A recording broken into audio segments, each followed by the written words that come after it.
Барлығыңызға қайырлы күн достар. Бүгін сіздермен осындай сүтті қыз тортын дайындаймыз. Бұл менің онлайн шеберлік сабағым. Видеоны міндетті түрде соңына дейін қараңыздар. Сіздерге осылай тортты дайындаудың қыр-сырын барлығын ашып айтамын. Сіздермен Алтынгүл. Бізде мында ерітілген сары май, енді осыған сгущенкамызды құямыз. Сгущенканың кішкене қою болғаны жақсы.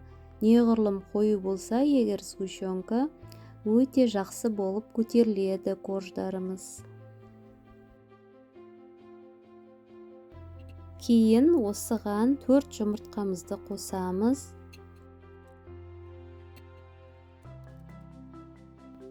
Енді біздің осы 3 қоспамызды жақсылап миксерлейміз. Жақсылап миксерленді. Енді ұнымызды алып, ұнымызға қопсытқышты қосып, екеуін жақсылап араластырамыз.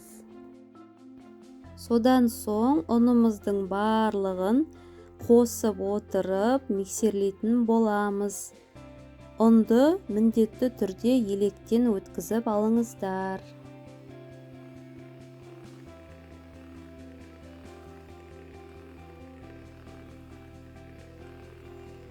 Ұнды салғаннан кейін, ұны қатты шашырамас үшін осылай араластырып аламыз. Содан соң енді миксерлейміз.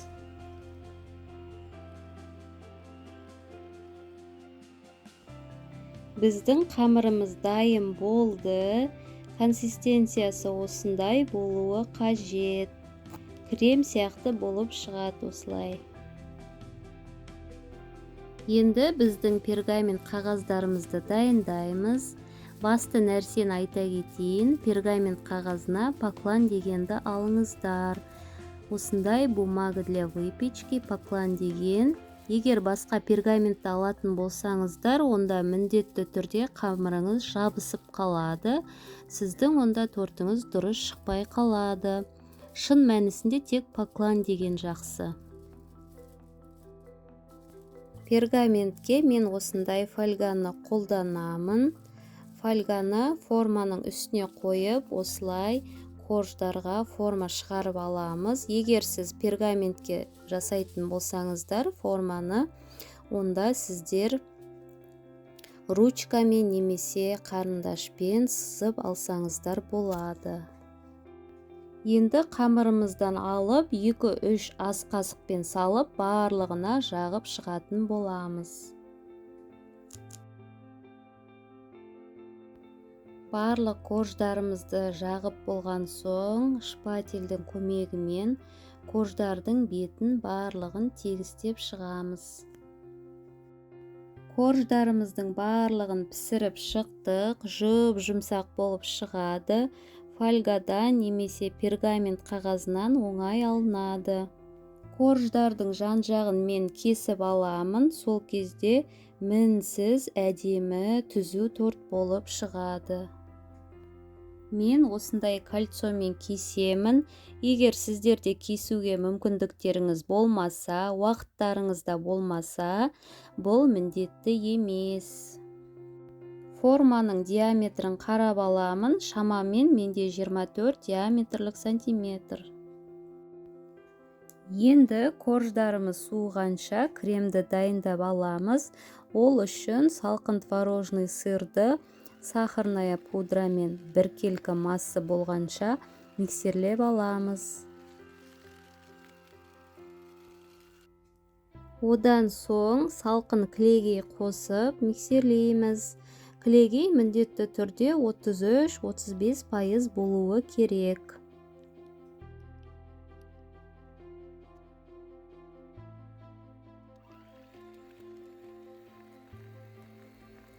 Креміміз қоюланған кезде миксерлеуді тоқтатамыз. Міне креміміз дайын, осылай формасын ұстап тұруы қажет.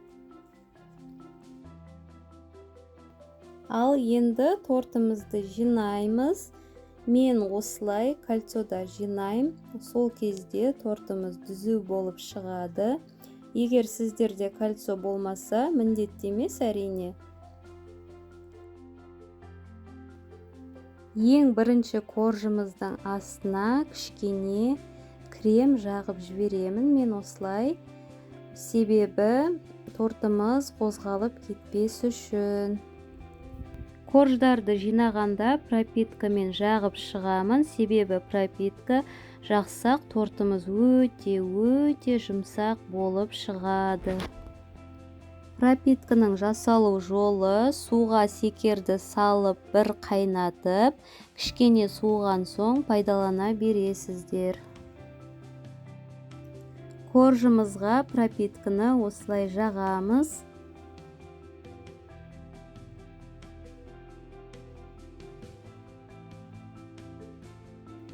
Енді оның үстіне кремімізді салатын боламыз. Әрбір коржға шамамен 2,5-3 ас қасық кетті.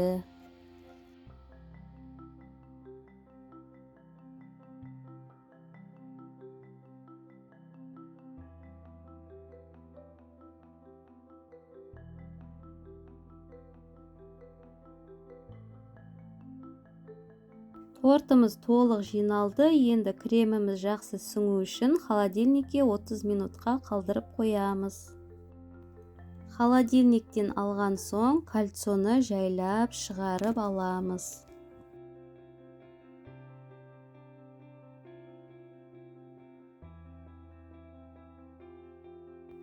Енді тортымыздың жан жағын түзулеп шығамыз кішкене.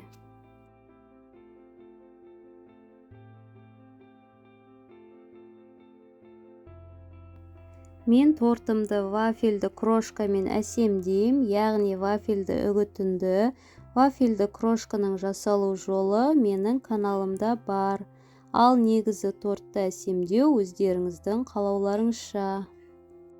Вафельді үгітіндімізді осылай жан жағына жапсырып шығамыз.